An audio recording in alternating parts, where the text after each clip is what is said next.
Assalamualaikum warahmatullahi wabarakatuh.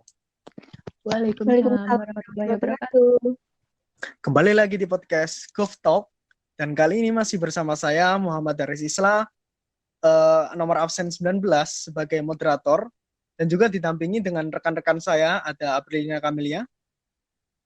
Hai, saya Aprilina Kamelia Putri, nomor absen 11. Dan juga ada kawan saya yang lain, ada Aldina Deka. Halo, nama saya Aldina Dikasari, nomor absen 4. Dan kali ini kita akan menjelaskan sedikit tentang dengan e-government yang lebih spesifiknya di antara negara Amerika Serikat dengan negara Brazil. Nah, pasti nggak sabar nih para pendengar. Langsung saja kita dengarkan penjelasan dari apa saja e-government yang ada di Amerika Serikat. Terima kasih. Untuk selanjutnya saya persilakan ke Aldina untuk menjelaskan e-gov di Amerika Serikat. Gimana itu? Oke, terima kasih Mas Haris. Nah, yang pertama di sini saya akan menjelaskan mengenai gambaran e-voting di Amerika Serikat. Nah, di Amerika Serikat sendiri ada 3 teknik dalam proses pemilihan gitu atau penggunaan hak suara. Di sini yang pertama ada hand counted paper ballot, di mana pada teknik pertama ini dapat dikatakan mirip gitu dengan yang ada di Indonesia, di mana pemilih ini menandai calon yang akan dipilih dalam kertas suara dan kemudian penyelenggara menghitung suara-suara ini secara manual. Dan yang kedua ada paper ballot with optical scan, di mana mekanismenya pada yang kedua ini sama sebenarnya seperti yang pertama, tetapi mengalami perbaikan gitu. Dan perbaikan ini terdapat pada mekanisme penghitungan suaranya gitu. Jadi penghitungan suaranya pada teknik yang kedua ini sudah menggunakan mesin pemindai gitu. Jadi untuk pemilihannya masih dilakukan secara manual, sedangkan penghitungannya sudah menggunakan mesin.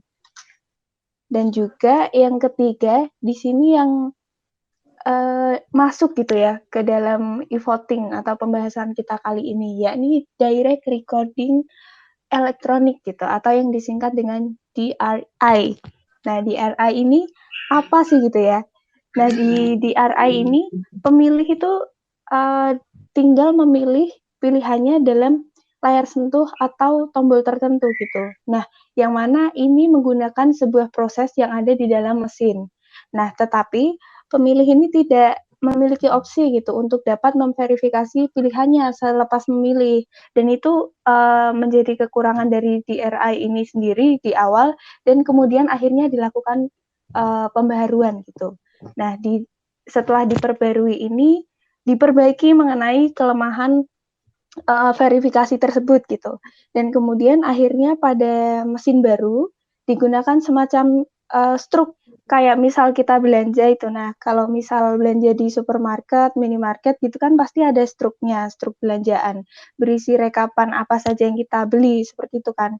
Nah, sama seperti struk-struk pada biasanya pada minimarket dan supermarket tersebut, pada mesin baru ini juga sama gitu. Setelah dilakukan pemilihan, kita sebagai pemilih akan mendapatkan struk mengenai pemilihan kita tadi gitu. Hak suara kita berikan kepada siapa, itu ada rekapannya gitu. Jadi kita benar-benar mantap gitu setelah memilih, oh nggak salah, oh udah benar pilihan kita. Seperti itu mungkin kurang lebihnya gambaran e-voting di Amerika Serikat.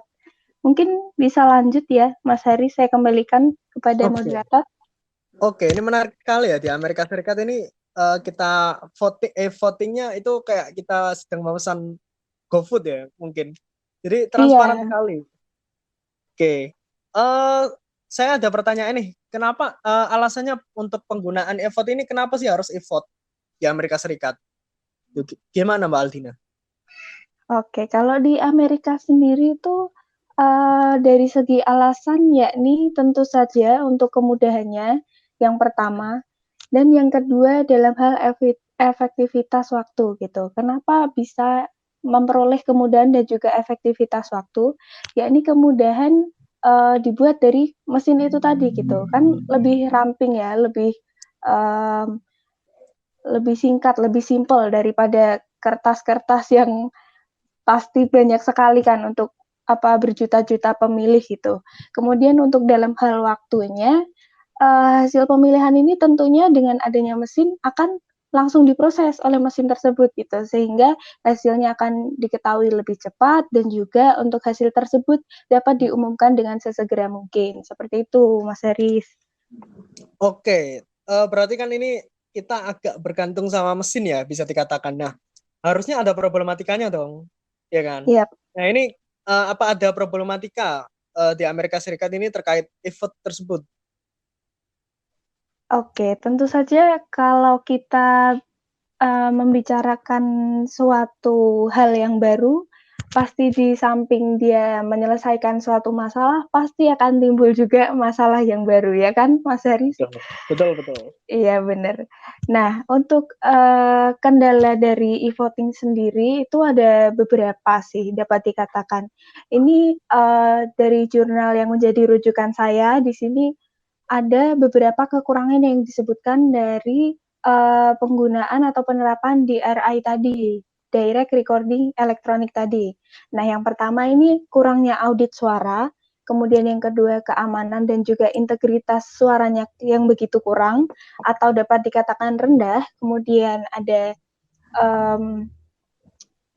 ketidaksinkronan antar negara bagian gitu. Karena kan mesin-mesin yang digunakan oleh negara-negara bagian tentu tidak sama gitu. Jadi vendornya berbeda-beda. Maka kualitas kemudian rahasianya dari setiap mesin itu juga kurang gitu kerahasiaannya. Maksudnya tingkat kerahasiaan dari setiap mesin itu tidak bisa sama gitu. Karena produsen mesinnya sendiri juga berbeda-beda. Kemudian untuk berkaitan dengan biaya juga cukup tinggi gitu. Karena yang kita tahu peralatan e-voting kan pasti tidak murah gitu. Dan juga sumber dana dari yang digunakan untuk memenuhi peralatan e-voting ini kan juga diambil dari dana federal. Dan kemudian dana yang diambil ini akhirnya tidak dapat diganti seperti itu. Tidak dapat tidak bisa ditutup gitu loh, Mas Haris. Kemudian untuk aspek fisiknya juga desain antarmuka e-voting ini mungkin dirasa kurang ya untuk memberikan kemudahan yang ringkas seperti itu. Desain antarmuka yang ringkas itu masih kurang mungkin ya. Jadi ya diharapkan ke depannya harus dibuat semudah-mudahnya gitu agar mudah dipahami lagi gitu cara penggunaannya. Nah, kemudian yang terakhir juga berkaitan dengan keyakinan para pemilih gitu. Tapi menurut saya untuk aspek ini harusnya sudah cukup meningkat ya, karena sebelumnya juga saya sudah jelaskan bahwasanya untuk mesin sendiri sudah dilakukan pembaharuan gitu dengan adanya struk tadi. Gitu. Seperti itu, Mas Haris. Oke, tadi kita sudah mendengarkan bagaimana lika-liku e-vote di Amerika Serikat. Nah, sekarang giliran kita bergeser ke negara tetangganya. Ada negara Brazil yang masih sama-sama di benua Amerika. Bedanya Brazil ini kan Amerika Latin. Yang akan dijelaskan oleh kawan saya. Silakan, Mbak Amel. Oke. Jadi proses e-voting di Brazil ini sebenarnya tidak berbeda jauh dengan di Amerika. Jadi e-voting di Brazil ini menggunakan mesin pemilihan. Jadi tidak menggunakan internet gitu. Nah, kotak suara berupa komputer tanpa jaringan internet. Nah, mesin komputer ini juga memiliki baterai internal sehingga apabila terdapat gangguan listrik, komputer ini tidak ikut padam gitu karena memiliki baterai internal. Oke, tadi mungkin sekilas tentang e-vote di Brazil. Sekarang kita penasaran nih gimana tentang tahap pemilihannya di Brazil. Monggo, silakan. Oke, jadi tahap pemilihannya itu yang pertama yaitu identifikasi pemilih. Jadi pemilih dapat meletakkan jarinya pada pembaca sidik jari di terminal pemilihannya itu. Lalu yang kedua, kotak suara elektronik langsung dapat mengidentifikasi identitas dari pemilih di mesin. Selanjutnya, pemilih dapat memilih dengan mengetik atau menuliskan nomor urut kandidat pilihannya di terminal pemungutan suara atau di bilik suara dan tidak ada yang bisa melihat pilihan dari pemilih tersebut. Lalu selanjutnya, komputer akan langsung menunjukkan foto pilih. Dan yang terakhir, pemilih dapat menekan tombol konfirma atau yang berarti konfirmasi dalam bahasa Portugis. Lalu pemungutan suara selesai. Nah, setelah proses pemilihan ini ada juga nih proses penghitungan suara. Setelah pemilihan di TPS selesai, ketua TPS akan menyelesaikan proses pemungutan suara dengan mengetikkan kata sandi di terminal pemilih. Lalu terminal pemungutan suara akan mencetak dokumen hasil e-voting. Selanjutnya, data hasil polling dienkripsi dan dimuat di stick USB. Selanjutnya, stick USB dikirim ke pusat ke pusat akuntansi pemilu dan kemudian dikirim ke jaringan pengadilan pemilu. Dan yang terakhir, pengadilan pemilihan akan menampilkan hasil dari voting tersebut. Sudah saya kembalikan ke Mas Ari. Sudah. Oke. Iya. Dari tahap pemilihan yang agak panjang ya sebenarnya. Nah, ini pasti ada kelemahannya ini. Menurut Mbak Amel ini kelemahannya kira-kira apa aja ya dari e-vote di Brazil ini? Sekalian kelebihannya deh. Oke deh. Jadi tantangan atau kelemahan yang dirasakan mungkin oleh masyarakat di Brazil itu yang pertama itu sebenarnya tentang rumitnya pemilihan. Ini sebenarnya juga di luar dari e-voting ya. Jadi di sana tuh banyak sekali kandidat yang harus dipilih. Jadi ada wakil negara bagian, wakil federal, senator, dan juga presiden. Dan masing-masing itu cukup banyak juga calonnya, jadi cukup rumit seperti itu. Lalu juga adanya tantangan karena merupakan sistem yang baru ya, sehingga akan merubah dari cara yang lama, yaitu dengan menuliskan nomor urut dan nama kandidat pilihan. Adanya perubahan akan menjadi tantangan tersendiri, karena tentunya harus mengedukasikan kepada masyarakat secara luas. Nah, namun juga ada kemudahan, yaitu pemilih hanya cukup menuliskan nomor urut kandidat saja melalui keypad numerik di komputer. Lalu yang selanjutnya, autentikasi pemilih dan pemungutan suara dilakukan di mesin yang sama, sehingga berpotensi melanggar privasi pemungutan suara. Nah, dibalik dari kelemahan dan juga tantangan yang dirasakan, pasti juga ada kelebihan dong. Dan yang pertama itu kelebihannya adalah setelah pemilih memasukkan nomor kandidat yang dipilih, maka komputer akan menunjukkan foto kandidat, sehingga pemilih dapat memastikan pilihannya sudah tepat. Ini mungkin sama kayak di Amerika tadi kan akan muncul itu. Nah, kalau di Brasil ini komputer akan langsung menunjukkan foto. Jadi yang muncul langsung di LCD itu, jadi tidak ada struknya itu. Dan yang kedua, mengurangi ambiguitas. Kenapa?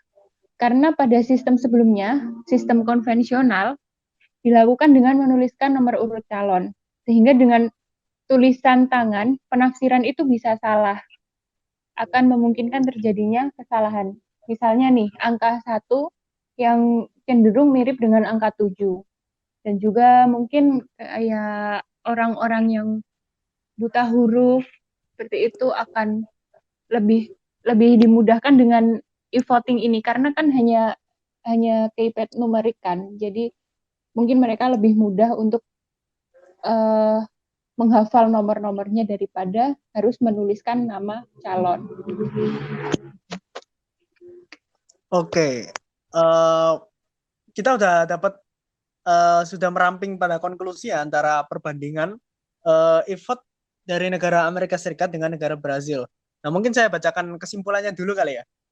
Oke. Yang pertama tadi, dari Amerika Serikat punya 3 teknik voting. Di antaranya salah satunya adalah e-vote ini yang dinilai lebih singkat, lebih padat, dan lebih jelas. Dan keamanan dan integritas dari suara juga sebenarnya meskipun kurang, tapi bisa dibilang agak sedikit lebih baik daripada Brazil. Terus kebanyakan juga negara bagian tidak rata. Nah, ini sangat disayangkan sekali bahwa mesin dari untuk voting tidak rata karena vendornya beda-beda, internetnya, jaringannya, dan lain-lainnya. Di Brazil, mesin pemilihan ini justru tanpa internet. Gitu. Yang jadi kendala mungkin hanya listrik kali ya. Ya benar ya. Mungkin ini justru menurut saya lebih enak sih ya. Kalau menurut kalian gimana? Ini cuma menjaga listrik aja kalau di Brazil, nggak perlu menjaga jaringan internet. Nah, kalau di Amerika Serikat ini berarti keduanya harus dijaga berarti. Nah, Iya, poinnya benar. di situ. Iya. Terus juga pemilihan di Brazil ini agak rumit tadi yang saya dengarkan dari penjelasan Mbak Amel, karena pemilunya itu seperti pemilu Indonesia 2019 kemarin ya, pemilu serentak. Jadi masyarakat juga bingung. Jangankan Brazil, kita yang Indonesia aja bingung dulu pemilu serentak. Ini juga dikatakan sebagai sistem baru sehingga perlu adaptasi dan edukasi kepada masyarakat. Kemudahannya adalah hanya perlu nulis nomor urut di mesin. Nah, ini juga tadi sudah dipastikan bahwa yang muncul bukan struk tapi apa itu namanya? Foto dan Foto. nama dari Iya. calon pasangannya. Itu kalau sepemandangan saya, mungkin dari teman-teman ada yang perlu didiskusikan lagi dari dua negara ini terkait konklusi. Gimana teman-teman, ada tambahan lagi? Cukup sih, mungkin saya sedikit menekankan lagi untuk Amerika Serikat itu memang berbeda sekali untuk mesinnya tadi ya, yang Mas Heris bilang kalau misal emang di Brasil itu hanya mengandalkan mesin, benar-benar mesin, karena yang di Amerika Serikat ini harapannya atau target ke depannya itu benar-benar pemilih ini bisa melakukan voting itu dimanapun dan kapanpun gitu. Jadi tanpa kendala, dia mau di rumah atau sedang apa, tetap bisa menggunakan hak suaranya. Seperti itu, Mas Heris. Oke, kalau gitu. Dari Mbak Amel, gimana? Iya, mungkin juga menekankan perbedaannya juga sih kalau di Amerika seperti itu yang dijelaskan Mbak Aldina tadi. Kalau di Brazil kan sebenarnya mungkin hampir sama ya kayak kita datang ke TPS lalu kita melakukan pemilihan. Cuman bedanya kalau di Brazil kan menggunakan komputer gitu. Oke, kalau gitu mungkin bisa kita akhiri ya diskusi singkat kali ini ya. Iya, Gimana? Sepakat? Iya, sepakat. Oke, sepakat. baik. Kalau gitu saya Muhammad Darsislah selaku moderator pamit undur diri bersama rekan saya ada Mbak Amel Ya, dan juga ada Mbak Aldina. Oke, pamit undur diri. Terima kasih semua. Baik, sekian. Wassalamualaikum warahmatullahi wabarakatuh. Waalaikumsalam. Waalaikumsalam.